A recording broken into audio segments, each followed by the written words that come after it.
Hi, I'm Jared Hillam. In the late 1700s, there was an innovation which would change the world forever. This innovation came from the French engineer and Lieutenant General Jean-Baptiste Gribeauval. At least, I think that's how it's pronounced. He was charged with reforming the French military's artillery. What he came up with was a standardized set of cannons and cannonballs. See, up until that point, cannons were not standardized. For each cannon, you made cannonballs to fit that specific cannon's barrel. Using Jean-Baptiste's specifications, the French could freely produce cannonballs by simply staying within the tolerance of Jean-Baptiste's design. The concept of interchangeability was introduced, and it became an integral part of the Industrial Revolution. I share that story with you because it's a great illustration for something called coupling.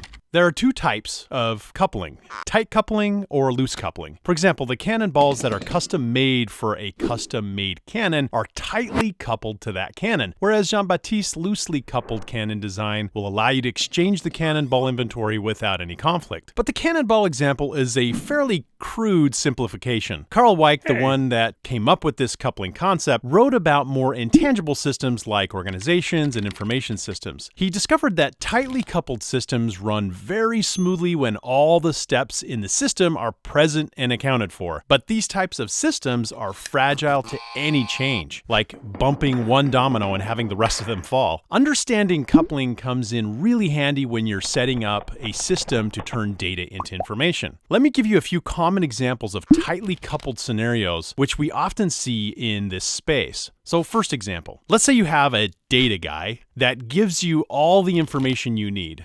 Well, this means that you are tightly coupled to that data guy. The day that analyst finds a new job is the day you stop getting information. The more that data guy uniquely supplies and understands your organization's data, the more painful his or her exit is.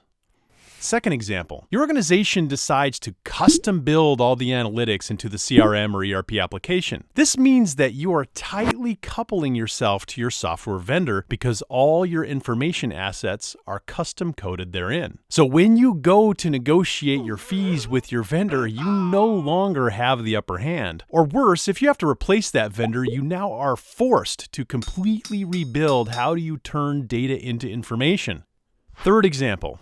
Imagine your organization needs to change the way it calculates its cost. This will require you to change some logic in your analytics. However, since you already have thousands of reports and analytics, you need to be sure that change is accounted for across all of them. There's only one problem. The solution you chose for data visualization nests the SQL query logic in the data visualization itself. So now you have to open each one individually, edit the SQL, and repeat 1,000 times because the visualization and the query logic are tightly coupled together. Fourth example, each night you load data into a data warehouse to supply analytics to your business. However, one particular night, the load takes too long. So now it's running during the day and your users can't even query the data warehouse because its computing power is being tied up with loading data. So in this case, the compute and the storage are tightly coupled together. So you just have to wait until you can get access to that data again. Fifth example, as a marketing professional, you have got to get your hands on some meaningful analytics to help you make some critical daily decisions. But you either don't have an IT department or you can't rely on your IT department to be responsive enough to your analytic needs. Your organization decides to purchase an all-in-one solution that delivers a data warehouse and visualization offering in a single SKU. Now, all your data logic and visualization are tightly coupled together and they are coupled to a single BI vendor. The moment you find another powerful analytics tool, you're stuck because your data warehouse is coupled to a single BI layer provided by that one vendor. Now, for each one of these 5 examples, I've written a loose coupling solution in a white paper which you can pick up by clicking on the link in the middle of this video or in the video description below. Hopefully these scenarios can help you get a glimpse into how important it is to understand the big picture when deploying the process of turning data into information. To go through your scenario one-on-one, feel free to reach out to Intricity to talk with a specialist.